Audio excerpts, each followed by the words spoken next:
கற்றது உலகளவாகவும் கல்லாதது கைமட்டளவாகவும் இருக்கிறது. Hello everyone, எல்லாரும் எப்படி இருக்கீங்க? நல்லா இருக்கீங்களா? இந்த வீடியோ உங்ககிட்ட பேசுங்க டாபிக் என்ன அப்படின்னு பார்த்தீங்கன்னா, இன்னைக்கு வந்து டிவிகே கவர்மெண்ட் ஒரு மிகப்பெரிய ஒரு விஷயத்தை வந்து கொடுத்துருக்காங்க. அது என்ன அப்படின்னு பார்த்தீங்கன்னா, எல்லாருமே எக்ஸ்பெக்ட் பண்ண அந்த வெள்ளை அறிக்கை அப்படிங்கிறது இன்னைக்கு வந்து நம்மளுடைய ஃபினான்ஸ் மினிஸ்டர் மரியா வில்சன் அவர்கள் வந்து ரிலீஸ் பண்ணியிருக்காரு. அதில் என்னெல்லாம் இருக்குது அப்படிங்கிற எல்லா விஷயங்களும் இன்னைக்கு இன்டர்நெட்டில் டிபேட் ஆகிட்டு இருக்கு. என்னென்ன அப்படிங்கிறத ஃபர்ஸ்ட் நம்ம ஒன்றா பார்ப்போம். ஓகேங்களா? கிட்டத்தட்ட மின்சாரத்துறையில் மட்டும் எவ்வளவு கடன் வாங்கியிருக்காங்க அப்படின்னு பார்த்தீங்கன்னா, ஆல்மோஸ்ட் 2,40,000 கோடி கிட்ட கடன் வந்து மின்சாரத்துறை மட்டும் இருக்கு அப்படின்றாங்க. நெக்ஸ்ட் என்ன அப்படின்னு பார்த்தா போக்குவரத்து துறை. இந்த போக்குவரத்து துறையில் இருக்கிற கடன் மட்டும் கிட்டத்தட்ட ஒரு 74,000 கோடி கிட்ட இருக்கு. ஒரு 70,000-74,000 கோடி கிட்ட போக்குவரத்து துறையில் இருக்கிற கடன் அப்படிங்கிறாங்க. கவர்மெண்ட் வந்து ₹1 செலவு பண்றதுக்கு ₹2.26 வந்து கடன் வாங்குறதா இருக்கு. ஓகே, இப்போ ஒரு ₹1000 கவர்மெண்ட் செலவு பண்ணணும் அப்படின்னா ₹2,260 வந்து கடன் வாங்கி அந்த ₹1000 செலவு பண்ண வேண்டியதா இருக்கு. அந்த அளவுக்கு நிதி நிலைமை வந்து பற்றாக்குறையா இருக்கு அப்படின்றாங்க. இன்னொரு விஷயம் என்ன அப்படின்னு பார்த்தீங்கன்னா, வருஷம் கட்டுற வட்டி மட்டும் கிட்டத்தட்ட 67,000 கோடி அப்படின்ற மாதிரி சொல்றாங்க. It is not at all easy one. ஓகேங்களா?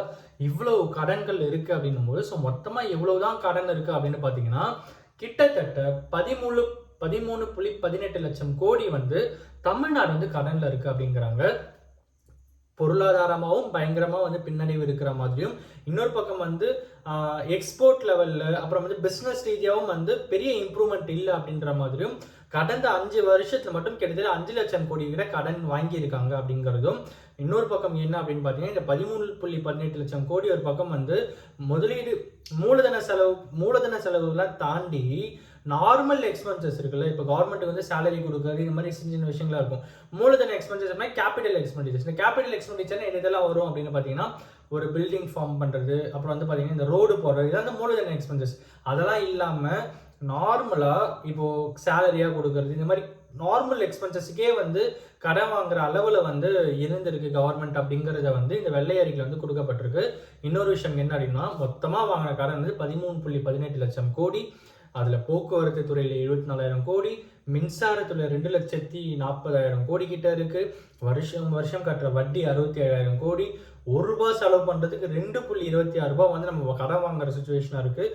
மூலதன எக்ஸ்பென்சஸ்லாம் தாண்டி, விச் மீன்ஸ் கேபிட்டல் எக்ஸ்பெண்டிச்சர்லாம் தாண்டி நார்மல் எக்ஸ்பென்சஸுக்கே நம்ம வந்து கடன் வாங்குற அளவுக்கு தமிழ்நாடு கவர்மெண்ட் இருந்திருக்கு அப்படின்னும், 5 லட்சம் கோடி கிட்ட கடனை அந்த 5 வருஷத்துல வாங்கியிருக்காங்க அப்படிங்கிறது ஒரு மிகப்பெரிய ஷாக்கிங்கான ஒரு விஷயத்த வெள்ளை அறிக்கை மூலியமா நம்மளுடைய ஃபினான்ஸ் மினிஸ்டர் திரு மரியா வில்சன் அவர்கள் வந்து தெளிவுபடுத்தியிருக்காரு.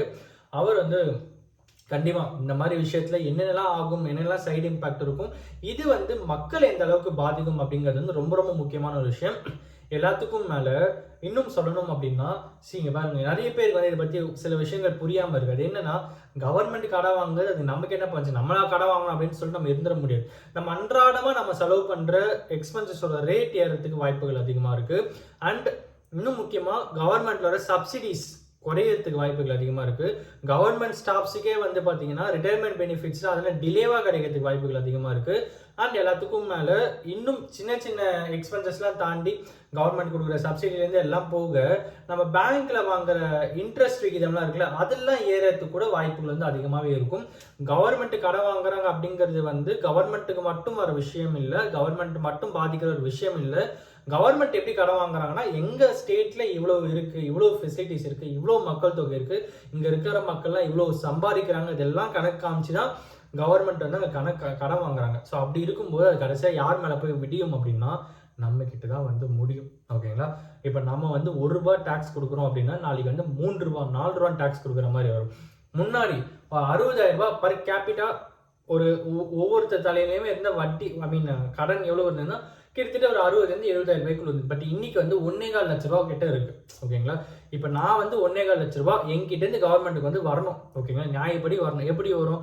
நான் கட்டுற டாக்ஸஸ் மூலியமா தான் வரும். நாளைக்கு நான் வந்து ஒரு பால் பாக்கெட் வாங்கினா ஒரு ₹2 ₹3 டாக்ஸ் வருதா, அது கவர்மெண்ட்டு போகும். இந்த 1.25 லட்சத்துல அந்த ₹2 கழியும். ஸோ இந்த மாதிரி தான் டாக்ஸ் வந்து பர் கேபிட்டாவா ஒவ்வொருத்தர் தலையிலிருந்து அந்த டாக்ஸ் வந்து எடுத்துட்டு இருப்பாங்க. ஸோ அப்படி இருக்கும்போது ஒவ்வொருத்தர் தலையிலையுமே 1.25 லட்ச ரூபாய் இருக்கு அப்படின்னா, இந்த 1.25 லட்சத்தை கட்டி முடிக்கிற நேரத்துல அப்போ நம்ம தலையில எவ்வளவு கடன் இருக்கு அப்படின்னு தெரியாது.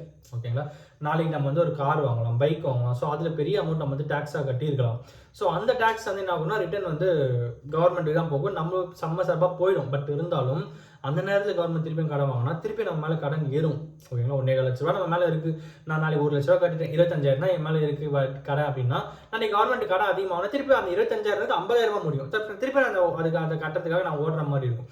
ஸோ இப்படி தான் சுற்றி இந்த டேக்ஸ் அப்படிங்கிற சிஸ்டம்ல நம்ம மாட்டின்னு இருக்கிறதுக்கு காரணமே வந்து நம்ம வாங்குற கடன் தான் அப்படிங்கிறது வந்து ரொம்ப ரொம்ப முக்கியமான விஷயம். ஹோப்ஸோ முக்கியமான ஒரு விஷயம் இன்னும் என்ன அப்படின்னா, மக்கள்கிட்ட இப்போ ஓரளவுக்கு அவேர்னஸ் இருக்குது அப்படிங்கிறது வந்து ரொம்ப ரொம்ப ஒரு மதிக்கத்தக்க வேண்டிய ஒரு விஷயம், பாராட்டத்தக்க வேண்டிய ஒரு விஷயம் அப்படிங்கிறதுமே வந்து இந்த வீடியோ மூலிமா நம்ம கிட்ட சொல்லிக்கணும் அப்படின்னு நினச்சேன். இன்னைக்கு டிவிகே கவர்மெண்ட்ல இருந்து மிகப்பெரிய ஒரு புயல் பூகம்பம் அப்படின்னா இந்த வெள்ளை அறிக்கை தான். இதை வந்து எதிர்கட்சியினர்லேருந்து எல்லாருமே வந்து அப்போஸ் பண்ணிட்டு இருக்காங்க. அப்போஸ் எப்படி பண்ணுறாங்கன்னா, மக்களுக்கு நீங்கள் வந்து என்னெல்லாம் செய்கிறேன்னு சொன்னீங்க, அதெல்லாம் செய்ய முடியாதுன்னு சொல்லி இன்டெரக்டாக சொல்கிறீங்களா, அப்புறம் வந்து மக்கள் வந்து நீங்கள் செய்கிறேன்னு சொன்ன வாக்குறுதியை வந்து செய்யணும், போராட ஆரம்பிக்க போகிறாங்க அப்படின்ட்டு அதை நோக்கி தான் போகிறாங்களே தவிர, பட் இவ்வளோ கடன் வந்தது அப்படின்ற எக்ஸ்ப்ளனேஷன் வந்து எங்கேருந்து வர மாட்டேங்குது. But at the same time இன்னைக்கு இதை நான் உங்கள்கிட்ட ஷேர் பண்ணணும் அப்படின்னு சொல்லி ஒருத்தருக்கு நாலேஜ் இருக்குன்னு சொல்லி நான் நம்புறேன்.